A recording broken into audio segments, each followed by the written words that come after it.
अस्सलाम वालेकुम। Welcome to Dream Achievers by Mohammad Adnan. आज हम अगेन बात करने लगे हैं सी पैक के ऊपर, चाइना पाकिस्तान इकोनॉमिक कॉरिडोर। ये एक ऐसा टॉपिक है जो 2015 से जब सी पैक स्टार्ट हुआ था पाकिस्तान के अंदर, आज से आप कह लें कि 9 साल पहले, 8 साल पहले, सॉरी, 8 years बिफोर, जब ये टॉपिक स्टार्ट हुआ था तो तब से अब तक that is the most important topic for any competitive exams. Even one paper में भी इसके लिए कुछ ना कुछ पेपर्स जो हैं वो, कुछ ना कुछ क्वेश्चन जो हैं वो आते रहते हैं। ओवरऑल कंपैरेटिव एग्जाम पीएमएससी एसएस के लिए तो ये बहुत इंपॉर्टेंट रहा है। एसए के लिए भी पूछा जाता रहा है। आपकी करंट अफेयर के अंदर, पाक अफेयर के अंदर, ये सारे सब्जेक्ट्स के अंदर जो है ये चीज़ पूछी जाती रही है सी पैक। और करंटली जो है वो सी पैक एक नए डायनामिक्स के साथ दोबारा हाईलाइटेड है। आज हम उनको भी डिस्कस करने की कोशिश करेंगे। फर्स्टली हम सी पैक को जनरली डिस्कस करेंगे, उसके बाद हम इस चीज़ को लेके डिस्कस करेंगे कि इसके लिए चाइना को क्या बेनिफिट है, पाकिस्तान को क्या बेनिफिट मिल सकता है, और पाकिस्तान ने अपने बेनिफिट्स को कैसे इन्हेंस करना है। Last but not the least हम इंटरनेशनल कम्युनिटी के साथ भी इसको डिस्कस करेंगे कि इंटरनेशनल कम्युनिटी इस चीज़ के ऊपर क्या कहती है। अच्छा, सबसे पहले हम देखते हैं कि China CPEC is basically the one of the project among of BRI। BRI mean belt road initiative, या इसको OBOR भी कहते हैं, वन बेल्ट वन रोड। ये चाइना के प्रेसिडेंट जी जिनपिंग साहब ने स्टार्ट किया। जब ये बेसिकली पाकिस्तान के साथ स्टार्ट हुआ था पीपीपी गवर्नमेंट के अंदर, तब इसकी टोटल वर्थ थी $48 बिलियन, और करंटली $60 बिलियन जो हैं वो उससे ये प्रोजेक्ट जो है वो क्रॉस कर चुका है। सी पैक की बात कर रहा हूँ। अच्छा, सी पैक BRI का प्रोजेक्ट है। BRI के बेसिकली टोटल 6 प्रोजेक्ट्स हैं।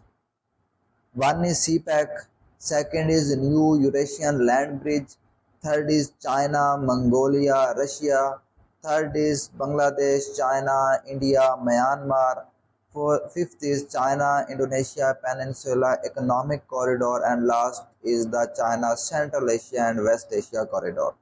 अगर आप ये सारी चीज़ों को मैप के ऊपर देखें तो आपको नज़र आएगा ये टोटल 3000 किलोमीटर अबाव का तो अकेला सी पैक का प्रोजेक्ट है। 3000 किलोमीटर इंफ्रास्ट्रक्चर का एक जस्ट सी पैक का प्रोजेक्ट है। तो आप देखें कि एक तो ये BRI प्रोजेक्ट के अंदर मोस्टली डेवलपिंग कंट्रीज आते हैं। दूसरी चीज़ क्या हो गई, आप ये इसको देखें तो ये आपको नज़र आएगा ये all over the world, all continents के साथ एक कनेक्शन किया जा रहा है चाइना की तरफ से। अब पहला सवाल ये आता है कि चाइना डेवलपिंग कंट्रीज़ के साथ कर रहा है। आप ये देखें, इसके अंदर मैंने आपको जितना भी बताया, Mongolia, Bangladesh, India, Myanmar, Indonesia, Central Asia, West Asia, ये सारे कंट्रीज, पाकिस्तान, ये सारे डेवलपिंग कंट्रीज़ हैं। पहली चीज़ के चाइना को इतनी ज़्यादा जो इन्वेस्टमेंट है, उस इन्वेस्टमेंट करने का चाइना को क्या बेनिफिट है कि चाइना साफ जाहिर है कि डेवलपिंग कंट्रीज़ के अंदर कर रहा है, तो इन सारे डेवलपिंग कंट्रीज़ के पास तो इतने रिसोर्सेज नहीं है कि ये उन प्रोजेक्ट्स को कंप्लीट कर सके जो उनकी कंट्री के अंदर चल रहे हैं। तो चाइना अगर उनको लोन बेस्ड इन्वेस्टमेंट दे रहा है तो चाइना को क्या बेनिफिट है। सबसे पहला क्वेश्चन तो ये है कि चाइना को क्या फ़ायदा है इस चीज़ का। तो सबसे पहले इस चीज़ का आंसर ये है कि चाइना एक इंडस्ट्रियलिस्टिक कंट्री है। तो चाइना की इंडस्ट्री जितनी भी चलती है उस सब के लिए जो एनर्जी आती है वो सारी की सारी आपकी सेंट्रल एशिया, ईरान या गल्फ से आती है। और वो गल्फ से जितनी भी एनर्जी आती है वो सबको जो ब्लू इकॉनमी, इट्स मीन के जो ओशनिक रूट्स लगता है, that is strait of Malacca which is between the Indonesia and Malaysia. और दूसरी चीज़ आती है that is the strait of Hormuz, जिसमें से 40% वर्ल्ड ऑयल की ट्रांसपोर्टेशन होती है। ठीक है, अब अगर कभी भी किसी भी वार जोन की सिचुएशन के अंदर स्ट्रेट ऑफ मलाका और स्ट्रेट ऑफ हॉर्मज़ बंद हो जाती है, क्योंकि स्ट्रेट ऑफ हॉर्मज़ वैसे भी इंडिया के पास से गुजरती है और इंडिया यूएसए का वैसे स्ट्रेटजिक रिलेशनशिप है और यूएसए चाइना वैसे कन्फ्लिक्टेड है इंटरनेशनल रिलेशंस के अंदर एक दूसरे के साथ, तो वो कभी भी बंद हो सकती है। और अगर वो बंद हो जाती है तो चाइना की जो इंडस्ट्री है और उसके साथ जो उनकी इकोनॉमी है वो कोलैप्स हो जाएगी। अब चाइना ये चाहता है कि वो पूरी दुनिया के अंदर इंडिपेंडेंटली एक ऐसा इंफ्रास्ट्रक्चर डेवलप करे कि जिसके लिए अगर कभी कोई रूट बंद हो भी जाए तो चाइना के पास अल्टरनेट रूट्स हों, और उन अल्टरनेट रूट्स के ज़रिए चाइना जो है वो दुनिया के दुनिया के ऊपर जो है वो इकोनॉमिकली तौर पर डिपेंडेंट ना रह सके, वो इंडिपेंडेंट हो इस सारी चीज़ों के बारे में। और इसकी आपको नज़र भी आती है सऊदी अरेबिया और गल्फ़ कंट्रीज़ के साथ चाइना के न्यू इकोनॉमिक रिलेशंस जो हैं, वो सारी चीज़ें वो आपको इन चीज़ों के अंदर समझ भी आती हैं और आपने देखी भी होंगी। अच्छा, अब आगे बात हम ये करते हैं कि पॉलिसी रिकमेंडेशन बीआरआई के लिए। अभी हम सीपैक की बात नहीं कर रहे, बीआरआई की बात कर रहे हैं। तो बीआरआई के लिए जो पॉलिसी रिकमेंडेशंस हैं वो सबसे पहले तो ये है कि China should develop and establish conceptual conceptual model वो है कि जो जितने भी कंट्रीज इसके अंदर शामिल हैं, वो चार जितने भी कॉन्टिनेंट्स के डेवलपिंग कंट्रीज इंक्लूडेड हैं इस बीआरआई के वन बेल्ट वन रोड या बेसिक रोड इनिशिएटिव की बात, बेल्ट रोड इनिशिएटिव की बात कर रहे हैं, तो उन सब के लिए फिजिबल हो। दूसरा, डेवलपिंग कंट्रीज के साथ चाइना को चाहिए कि वो कोऑपरेट करे। थर्ड, जो प्रोग्रेस चाइना ने उन डेवलपिंग कंट्रीज़ के अंदर प्रॉमिस की हुई हैं उन वो सारे कमिटमेंट्स को कंप्लीट करे। उसके साथ साथ जो जिन जिन डेवलपिंग कंट्रीज़ के साथ हैं उनके लिए उनको चाहिए कि उनके इंस्टीट्यूशन जो हैं वो कोऑपरेट करें। ठीक है। अच्छा, अब आगे हम देखते हैं कि जो चाइना का सी पैक का प्रोजेक्ट है, अब हम बीआरआई को डिस्कस, क्योंकि वो हमारा कोई ऐसा टॉपिक नहीं है, अभी हम जनरली डिस्कस कर रहे हैं सी पैक के प्रोजेक्ट को। तो सी पैक के प्रोजेक्ट के अंदर बेसिकली 4 अप्रोचेज हैं चाइना की। One is development of Gwadar port. ठीक है, ग्वादर पोर्ट की डेवलपमेंट क्यों ज़रूरी है कि चाइना जो है वो ग्वादर पोर्ट के ज़रिए जो अरेबियन सी है उसके अंदर डोमिनेशन लेना चाहते हैं, क्योंकि और चाइना का जो पर्सनली पोर्ट्स हैं वो सारे के सारे पोर्ट्स जो हैं वो उनका डिस्टेंस जो है वो ग्वादर पोर्ट से ज़्यादा पड़ता है। ठीक है। उसके बाद एनर्जी के डिफरेंट एनर्जी के प्रोजेक्ट्स हैं। इंफ्रास्ट्रक्चर 3000 किलोमीटर का इंफ्रास्ट्रक्चर का प्रोजेक्ट है पाकिस्तान के अंदर सी पैक का। उसके बाद setting up fibre optics connection Karakoram highway पे, कराक्रम पे ऊपर जो है वो पाकिस्तान का चाइना के साथ कम्युनिकेशन का प्रोजेक्ट है, ताकि अगर कभी भी दोनों का सिंगल दुश्मन कॉमन जो एनिमी है इंडिया, अगर वो कभी भी तिब्बत के मकाम के ऊपर या इस तरह के जो एरियाज़ हैं वहाँ पे कोई मसला हो जाता है, तो पाकिस्तान और चाइना जो है वो दोनों एक दूसरे से प्रॉपरली कम्युनिकेट कर सकें।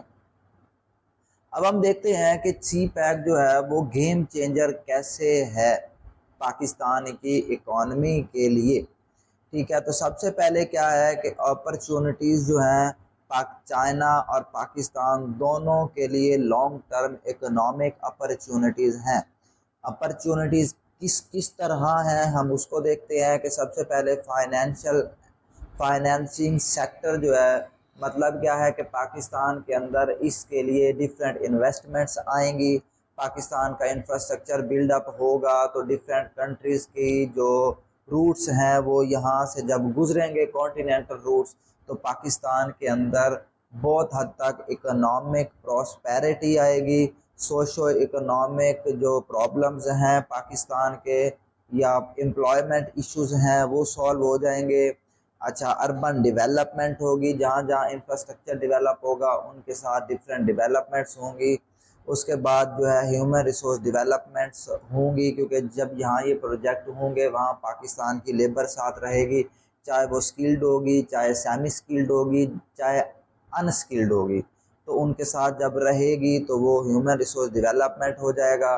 रीजनल कनेक्टिविटी होगी और ट्रेड एंड इंडस्ट्री क्या होगी, डेवलप होगी। उसके बाद सेकंड पॉइंट जो है that is transform regional dynamics in term of trade. जितने भी कॉन्टिनेंट्स जो हैं वो BRI के अंडर आएंगे, उन सब के साथ जो पाकिस्तान की रीजनल कनेक्टिविटी होगी, और regional connectivity is the most important tool for economic prosperity and the long term of economic resources. तो ये सारी चीज़ें उनके लिए रीजनल कनेक्टिविटी मोस्ट इम्पोर्टेंट है। आप चाइना की देख लें, आप इंडिया की एग्जांपल देख लें, तो उन्होंने जितने भी ऐसे कंट्रीज जो डेवलप्ड हुए हैं, उन सब ने सबसे पहले अपनी रीजनल कनेक्टिविटी को स्ट्रेंथन किया है। आप यूरोपियन यूनियन की एग्जांपल उठा के देख लें, तो यूरोपियन यूनियन के अंदर 27 जो कंट्रीज हैं वो सारे के सारे रीजनल कंट्रीज हैं, और उन्होंने उनकी रीजनल कनेक्टिविटी को बेहतर किया है, जो उनकी इकोनॉमिक प्रॉस्पेरिटी के लिए बेहतर रहा है। उसके बाद टेररिज्म जो है, चाइना और पाकिस्तान जो है वो मिलके टेररिज्म को काउंटर बैक कर सकते हैं, और अफगानिस्तान के साथ भी रिलेशनशिप बेहतर हो सकते हैं। अब इसके लिए पाकिस्तान CPEC के लिए पाकिस्तान को क्या क्या करना चाहिए? सबसे पहले तो पाकिस्तान को अपनी सिक्योरिटी को इंश्योर करना चाहिए। क्यों? क्योंकि Gwadar is the most important tool for the long term economic prosperity for Pakistan. तो अगर वहाँ पे टेररिज्म होगा, सिक्योरिटी की सिचुएशन बेहतर नहीं हो सकेंगी, तो इंटरनेशनल इन्वेस्टर वहाँ पे नहीं आएंगे। उसके बाद पाकिस्तान की गवर्नमेंट को चाहिए कि सबसे पहले वो कम्युनिटी की पार्टिसिपेशन को इंश्योर करवाएं। अब वो कैसे हो सकता है, उसके डिफरेंट मेथड्स हैं। सबसे पहला मेथड ये है कि वहाँ पे जितनी भी अपॉर्चुनिटीज़ हैं, उनमें सबसे पहले वहाँ के लोकल पर्सनस को लिया जाए, ठीक है। और अगर कोई चेंजेस करनी है प्रोजेक्ट के अंदर, तो जो लोकल रूलर्स हैं, लोकल डेमोक्रेटिक लीडर्स हैं, उनको सबसे पहले अंडर अम्ब्रेला लिया जाए। उसके बाद पाकिस्तान की गवर्नमेंट के अंदर पॉलिटिकल मैच्योरिटी बहुत इम्पोर्टेंट है। उसके बाद पाकिस्तान को जितने भी, जैसे हमने पहले बात की, $48 बिलियन का टोटल प्रोजेक्ट फिजिबिलिटी रिपोर्ट थी CPEC की, जो बढ़कर $60 बिलियन के अबव चली गई है। तो पाकिस्तान को टाइम टू टाइम जो है वो प्रोजेक्ट की फिजिबिलिटी देखनी चाहिए, और जो एक्सपेक्टेशंस एक दूसरे से की गई हैं उनको पूरा करना चाहिए। That is basically the general concept of CPEC। क्योंकि अब आपको कंपेटिटिव एग्जाम्स में किसी ने नहीं पूछना CPEC क्या है, CPEC कब बना, CPEC किस तरह है, नहीं, इस तरह का कोई क्वेश्चन अब आपसे नहीं पूछा जाएगा। अब आपको कंपेटिटिव एग्जाम्स के अंदर क्वेश्चन पूछा जाएगा कि CPEC क्यों, हम CPEC के सेकंड फेज़ के अंदर एंटर हो चुके हैं, तो CPEC का फर्स्ट फेज़ इतना फास्ट कंप्लीट हुआ, अब क्यों पाकिस्तान वो फास्ट क्यों नहीं है? चाइना पाकिस्तान के अंदर क्या कन्फ्लिक्ट है, पाकिस्तान को क्या करना चाहिए, किसके अंदर क्या फ़ायदा है, ये सारी चीज़ें अब आपसे पूछी जा सकती हैं। तो अगर हम पाकिस्तान की इकॉनमी के हिसाब से वे फॉरवर्ड देखें, तो सबसे पहले तो हमें ये समझना होगा कि चाइना का कॉन्टेक्स्ट है क्या CPEC के अंदर। सबसे पहले तो ये चाइना का डेवलपमेंट मॉडल है, ठीक है। ये चाइना के लिए और पाकिस्तान दोनों के लिए इम्पोर्टेंट है। चाइना के लिए जो एनर्जी रिसोर्सेज हैं उन तक रीच आउट करना और न्यू मार्केट एक्सप्लोर करने के हिसाब से इम्पोर्टेंट है, और पाकिस्तान के लिए इम्पोर्टेंट है to strengthen the dwindling economy of Pakistan, ठीक है। इससे क्या होगा कि अगर इंटरनेशनल लोग आएंगे तो पाकिस्तान के अंदर इंटरनेशनल करेंसी आएगी, जिससे लोकल करेंसी भी पाकिस्तान की डेवलप होगी। उसके बाद चाइना जो है वो पाकिस्तान को इंफ्रास्ट्रक्चर का एक कंपेटिटिव एडवांटेज दे देगा, ठीक है। तो ये चीज़, ये फर्स्ट पॉइंट ये है, चाइना क्यों इसको इतना कंसीडर्ड करता है। सेकंड पॉइंट ये है कि चाइना को, अब हमें चाइना की इस चीज़ से क्या सीखना चाहिए। अब नेक्स्ट पॉइंट मैं आपको वो समझाता हूँ। देखें, सोवियत यूनियन एक टाइम के अंदर दुनिया का सबसे बड़ा country, largest country by area था, और करंटली भी रशिया जो है वो 7 स्टेट्स के अलग होने के बाद भी Russia currently is the largest country in the world by area है। तो सोवियत यूनियन कैसे कोलैप्स हुई? सोवियत यूनियन कोलैप्स हुई कि सोवियत यूनियन ने सोशलिज्म का मॉडल डेवलप किया। सोशलिज्म के मॉडल के अंदर क्या था कि पाकिस्तान को पाकिस्तान की बात आई, सोशलिज्म के मॉडल के अंदर था कि जो गरीब थे उनका हाथ पकड़ा जाता था, और जो इन्वेस्टर्स थे या जो इलीट क्लास थी उनको इम्पोर्टेंस नहीं दी जाती थी। अच्छा, इसके कंट्रास्ट मॉडल यूरोप के अंदर, अमेरिका के अंदर डेवलप हुआ कैपिटलिस्ट का। कैपिटलिस्ट के अंदर क्या किया जाता था, सिर्फ जो एलीट क्लास थी उसको उसके लिए उसके साथ हैंडशेक किया जाता था, और नीचे जो क्लास थी उसके साथ हैंडशेक नहीं किया जाता था, जिसकी वजह से पाकिस्तान जो अमेरिका था उसके अंदर कोई इकोनॉमी इतनी फास्ट डेवलपमेंट नहीं हुई। चाइना ने क्या किया? चाइना ने कम्युनिज्म का मॉडल लिया, और कम्युनिज्म के अंदर स्पेशली शी जिनपिंग के आने के बाद, जो करंटली प्रेसिडेंट ऑफ चाइना है, उनके आने के बाद इन्होंने हैंडशेक किया गवर्नमेंट ने elite class and local class के साथ, मतलब बोर्जवा और प्रोलेटारिएट दोनों क्लासों के साथ हैंडशेक किया, और दोनों को उन्होंने स्मूथली लेकर चलने की कोशिश की, जिसकी वजह से क्या हुआ कि उनके अंदर इकोनॉमिक स्टेबिलिटी आई। ठीक है, छोटी इंडस्ट्री डेवलप हुई। स्मॉल इंडस्ट्री की बेस के ऊपर सबसे पहले जो उनकी डोमेस्टिक पॉलिटिक्स थी वो स्ट्रांग हुई, और डोमेस्टिक पॉलिटिक्स के डोमेस्टिक इकोनॉमी स्ट्रांग हुई। उनकी डोमेस्टिक नीड जो थी वो अकम्प्लिश हो गई। तो डोमेस्टिक नीड के अकम्प्लिश होने के बाद जो है वो इन्होंने क्या किया, अपने इंटरनेशनल ट्रेड यूज की। Currently China is the second largest economy in the world, and growth rate के हिसाब से China is the first largest country in the world. Pakistan China export के हिसाब से लार्जेस्ट कंट्री है, और पीपीपी परचेजिंग पैरिटी के अंदर चाइना जो है वो यूएसए को 2014 के बाद क्रॉस कर चुका है। ठीक है, तो China is currently the one of the largest economy in the world. तो पाकिस्तान को इस चीज़ को देखना चाहिए कि पाकिस्तान को सबसे पहले, अब ये तो हो गया चाइना का, चाइना ने क्या किया। अब इससे पाकिस्तान को क्या बेनिफिट लेना चाहिए कि पाकिस्तान को चलें वेस्टर्न डेमोक्रेसी के तौर पर चलाना है, लेकिन पाकिस्तान को चाहिए कि वो दोनों क्लासों को साथ लेकर चले, और सबसे पहले इकोनॉमिक स्टेबिलिटी को इंश्योर करवाए। ठीक है, तो इस तरह क्या होगा। और दूसरा ये है कि पाकिस्तान को चाहिए कि वो सबसे पहले जो रीजनल मार्केट्स हैं उनको एक्सप्लोर करें। देखें, जियोग्राफी के हिसाब से Pakistan is the only country in the world जिसके northern and eastern unit side पे जो है दुनिया की सेकंड एंड फोर्थ लार्जेस्ट, अब तो इंडिया भी थर्ड लार्जेस्ट इकोनॉमी के अंदर आ गया है। दुनिया world second and third largest economy in the world के साथ पाकिस्तान के बॉर्डर हैं। अगर पाकिस्तान रीजनल चीज़ों को ही, रीजनल इवन अगर चाइना और इंडिया की मार्केट को ही एक्सप्लोर कर ले, तो ये भी पाकिस्तान की इकॉनमी के लिए एक बहुत बड़ा स्टेप होगा to strengthen the economy of Pakistan. ठीक है, आप ब्रेग्जिट का इशू देख लें तो ब्रेग्जिट क्या था? ब्रेग्जिट यही चीज़ तो थी। ब्रेग्जिट के अंदर क्या था कि इन्होंने एक कैपिटलिज्म था, कैपिटलिज्म में इन्होंने एलीट क्लास के साथ हाथ मिलाए हुए थे। आप देखें, लोकल हुआ तो लोकल पॉपुलेशन ने जो है वो ब्रेग्जिट को ख़त्म कर दिया, मानने से इनकार कर दिया। अच्छा, उसके बाद सेकंड स्टेप क्या है कि पाकिस्तान को चाहिए कि पाकिस्तान इस सी पैक में, पाकिस्तान को चाहिए कि वो सिर्फ सी पैक की हद तक ना रहे कि उधर से आएंगी और हम यहाँ बैठ के खाएंगे। पाकिस्तान को चाहिए कि पाकिस्तान चाइना के साथ एफटीए साइन करे। FTA mean free trade agreement जो है वो साइन करे।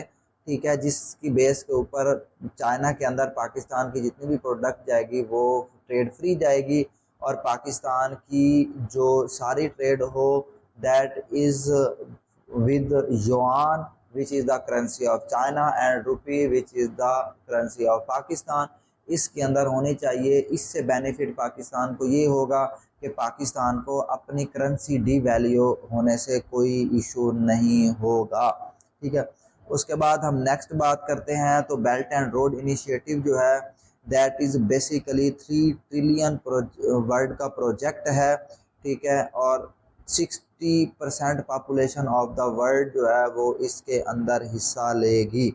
ठीक है। तो इससे क्या होगा, सी पैक से एक तो चाइना को अपना बेनिफिट है कि चाइना न्यू मार्केट एक्सप्लोर करेगा, लाइक अफ्रीका। अफ्रीका की मार्केट को अभी तक एक्सप्लोर प्रॉपरली नहीं किया जाता, तो अफ्रीका की मार्केट को प्रॉपरली चाइना एक्सप्लोर करना चाहता है। और उसके साथ पाकिस्तान को क्या बेनिफिट होगा, पाकिस्तान को बेनिफिट ये होगा कि पाकिस्तान के अंदर जो है वो पाकिस्तान को भी नई मार्केट तक एक्सेस मिलेगी, और पाकिस्तान को ऐसी मार्केट तक भी एक्सेस मिल सकती है जहाँ पे पाकिस्तान की जो एक्सपोर्ट्स हैं वो टैरिफ फ्री चाहेंगी, जिसकी वजह से पाकिस्तान की एक्सपोर्ट इंक्रीज भी हो सकती है और पाकिस्तान को फर्दर बेनिफिट भी मिल सकता है। ठीक है। अच्छा, अब इसके ऊपर जो है वो इंटरनेशनल मार्केट में जो कन्फ्लिक्ट यूएसए के साथ चाइना का है, तो यूएसए ने काफ़ी, और ये टाइम्स मैगजीन के अंदर और वाशिंगटन बेस्ड डेवलपमेंट की एक रिसर्च हुई, उसके अंदर भी यूएसए ने बहुत सारा क्लेम किया कि चाइना जो है इतने कंट्रीज़ के अंदर जो इन्वेस्टमेंट कर रहा है डेवलपिंग कंट्रीज़ के अंदर। एक तो डेवलपिंग कंट्रीज़ इस they are these developing countries are not able to perform completely about this task of BRI। ठीक है, तो अगर वो नहीं कर सकते तो ये प्रोजेक्ट एक अच्छा नहीं है, और चाइना जो है वो इन सारे कंट्रीज़ के ऊपर जो है वो अपना बेनिफिट लेना चाहता है। ठीक है, तो इस तरह की चीज़ें जो हैं वही, और ये करंटली यही सारी चीज़ें जो हैं वो पाकिस्तान के अंदर जो फेज़ 2 इकॉन सी पैक के अंडर जो फेज़ 2 प्रोजेक्ट है उसको कंप्लीट नहीं होने दे पा रही। ठीक है, उसके बाद नेक्स्ट है कि CPEC is the only one component of belt and road initiative. ठीक है, और इसके अंदर बहुत सारे प्रोजेक्ट्स हैं। अच्छा, यहाँ पे मैं आपको एक बात बताता चलूँ कि हमारी अगर एक बात की जाती है, that is the wrong perspective, कि चाइना जो है वो पाकिस्तान के अंदर इतनी बड़ी इन्वेस्टमेंट कर रहा है लोन बेस्ड, और पाकिस्तान जो है वो इस लोन को वापस नहीं कर सकेगा, जिसकी वजह से चाइना जो है वो पाकिस्तान के institution like Gwadar airport infrastructure के ऊपर कंप्लीट एक्सेस ले लेगा। तो that is not a completely true concept. क्यों, इसकी वजह मैं बताता हूँ आपको। देखिए, चाइना जो है वो पाकिस्तान के अंदर एनर्जी प्रोजेक्ट्स लगा रहा है, और पाकिस्तान की करंटली एक्सपोर्ट के अंदर अगर कोई सबसे बड़ा हर्डल है तो वो लैक ऑफ एनर्जी है। ठीक है, और जहाँ एक तो एनर्जी दी नहीं जाती, उसके बाद अगर एनर्जी दी जाती है तो वो इतनी एक्सपेंसिव दी जाती है कि पाकिस्तान की प्रोडक्ट जो है वो इंटरनेशनल मार्केट के अंदर कम्पीट नहीं कर सकती। तो अगर पाकिस्तान के अंदर फेज़ 2 के अंदर जितने भी एनर्जी प्रोजेक्ट्स लगेंगे, जिन्हें special economic zone 9 special economic zone हैं सी पैक के अंदर। ठीक है, तो स्पेशल इकोनॉमिक जोन्स के अंदर जो पाकिस्तान का एनर्जी इंफ्रास्ट्रक्चर डेवलप होगा, और अगर वो एनर्जी जो है पाकिस्तान के जो इन्वेस्टर्स हैं या जो प्रोडक्शन करने वाले हैं उनको मिलेगी, तो पाकिस्तान की एक्सपोर्ट इंक्रीज होगी, तो पाकिस्तान अपना ये loan with in their it's time period जो है वो वापस कर सकता है। ठीक है, तो that is the basically major concept of के जो पाकिस्तान की इकॉनमी के अंदर या गवर्नमेंट के अंदर इंटरनेशनल कन्फ्लिक्ट आ रहा है कि चाइना जो है वो पाकिस्तान के इंस्टीट्यूशंस को टेक ओवर कर लेगा। तो ऐसा कम्प्लीटली ट्रू नहीं है। अगर पाकिस्तान इसको कम्प्लीटली तौर पर लेके चलेगा तो ऐसा पॉसिबल नहीं है। ठीक है, हाँ। अच्छा, ये जो है ये कॉन्सेप्ट कहाँ से लिया जाता है, मैं आपको उसकी भी थोड़ी सी बैकग्राउंड बता देता हूँ। ठीक है, देखें, छोटी सी आपको कहानी सुनाता हूँ कि श्रीलंका जो है जो बैंकरप्ट हुआ, आपने अभी कुछ अर्सा पहले देखा होगा। ठीक है, तो श्रीलंका ने एक अपना पोर्ट बिल्ड किया। ठीक है, अब देखें, जब भी आईएमएफ से अगर आप कुछ लेने जाते हैं तो आईएमएफ जो है, अगर आप आईएमएफ से कोई लोन लेने जाते हैं तो आईएमएफ हमेशा अपनी शर्तों के ऊपर आपको लोन देता है। ठीक है, पाकिस्तान के लोन आप देख लें कि आप इस तरह गवर्नेंस बेहतर करेंगे, यहाँ से ये इतना पैसा निकालने की, कोई यहाँ से इतना निकालेंगे, वो सारी बातें हैं। ठीक है, उन्होंने चाइना से लोन लिया, चाइना ने कहा कि हम आपको लोन देते हैं। ठीक है, अब आप खुद सोचें कि अगर एक बंदे से आप लोन लेना चाहते हैं जो आपके ऊपर 10 किस्म की शर्तें रख रहा है, और एक से आप लोन लेंगे जो कोई शर्त नहीं रख रहा, तो आप किससे लोन लेंगे? ऑब्वियसली आप उससे लेंगे जो नहीं रख रहा। तो श्रीलंका ने वो पोर्ट बिल्ड किया, और वो पोर्ट जो है वो उन्होंने चाइना को चाइना से लिया और बिल्ड कर दिया। अब उसके अकॉर्डिंग चाइना श्रीलंका के एक्सपेक्टेड था कि हम इस पोर्ट से एनुअली इतना प्रॉफिट जनरेट कर लेंगे और उसके बाद हम जो है इस पोर्ट से जो है वो जो हम प्रॉफिट या बेनिफिट लेंगे उससे हम जो है वो अपना वापस कर देंगे। पर उतना बेनिफिट, उससे हाफ भी बेनिफिट जो है वो श्रीलंका उस पोर्ट से नहीं ले सका।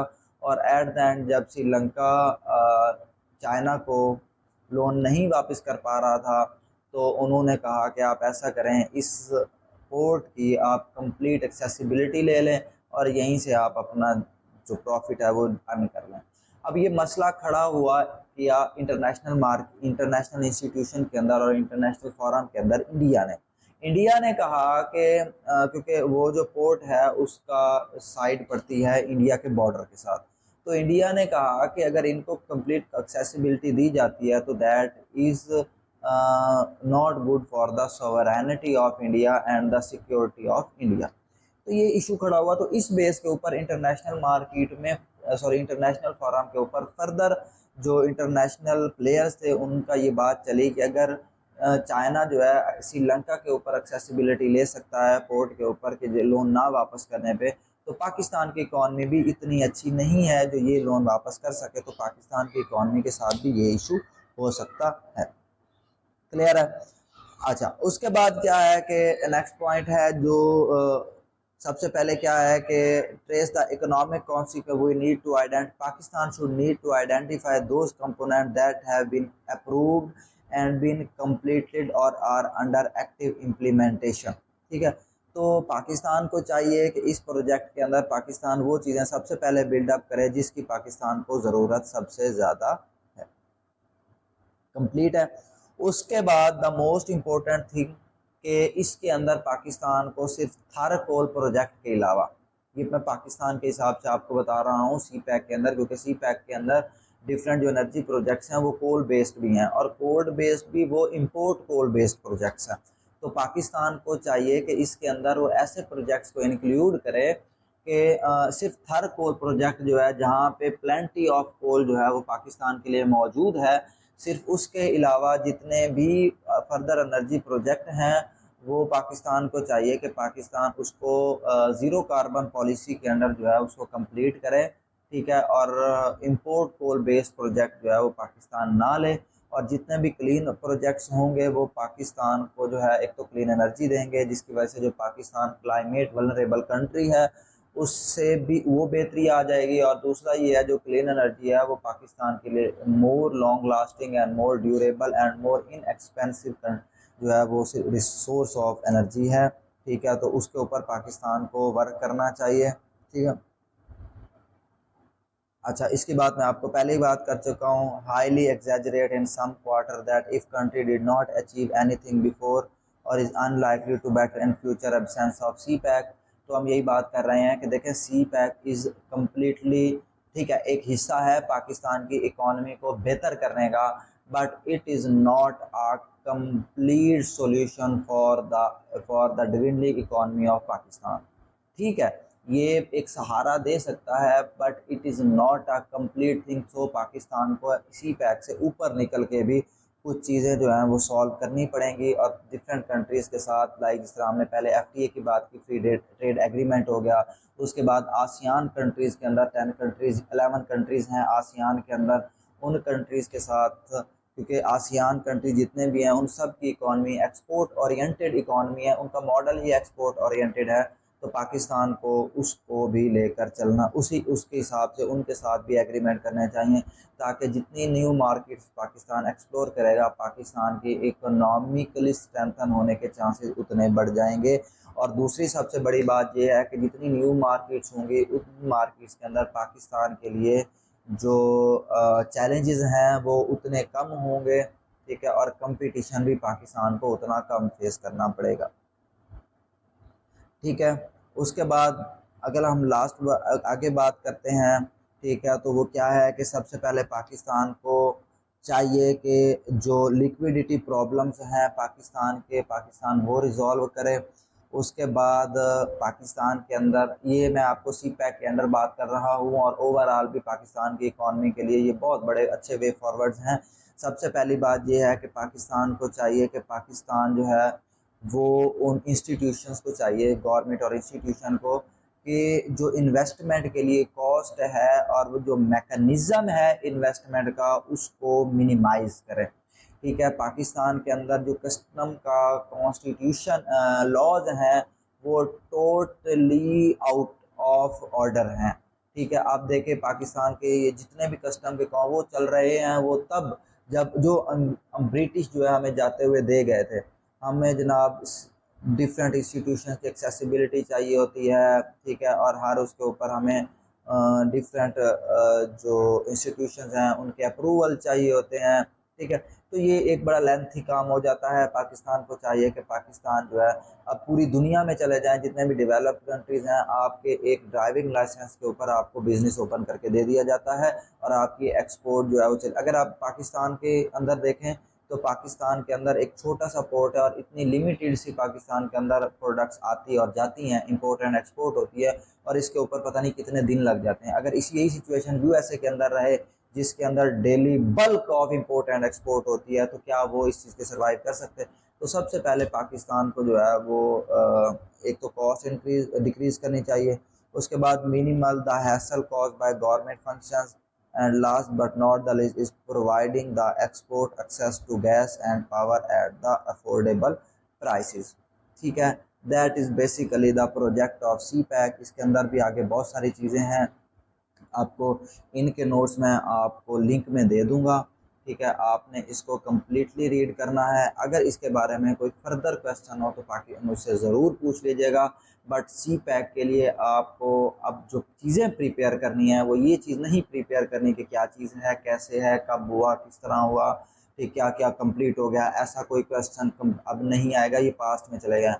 अब आपके जितने भी क्वेश्चन आएंगे वो ये आएंगे कि हम सी पैक के स्लो होने की रीज़न्स क्या हैं, सी पैक के लिए क्या क्या रिफॉर्म्स लाई जा सकती हैं, पाकिस्तान की इकॉनमी के लिए सी पैक कितना इम्पोर्टेंट है, पाकिस्तान की इकॉनमी को बेहतर करने के लिए सी पैक से क्या क्या बेनिफिट लिए जा सकते हैं, चाइना के क्या बेनिफिट्स हैं, चाइना के अकॉर्डिंग पाकिस्तान को क्या क्या बेनिफिट मिल सकते हैं, और दोनों कंट्रीज़ की प्रॉस्पेरिटी, इकोनॉमिक प्रॉस्पेरिटी कैसे अकम्प्लिश हो सकती है, या इसको फर्दर स्ट्रेंथन करने के लिए और फास्ट करने के लिए पाकिस्तान को क्या क्या रिफॉर्म्स लेकर आनी पड़ेंगी। तो इस तरह की कोई भी क्वेश्चन आपसे आ सकता है।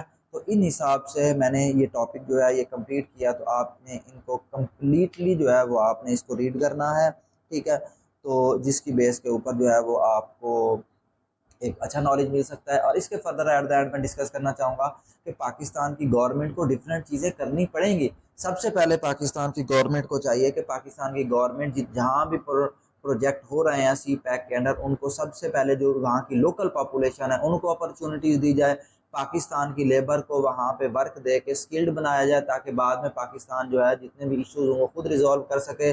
उसके बाद पाकिस्तान की जो एम्प्लॉयमेंट अपॉर्चुनिटीज़ हैं उनको फर्दर इन्हेंस करना चाहिए। पाकिस्तान के अंदर जो स्किल्ड इंस्टीट्यूशंस हैं उनको स्ट्रेंथन करे और मेक श्योर के नॉलेज इकॉनमी से हम स्किल्ड इकॉनमी की तरफ मूव कर जाएं।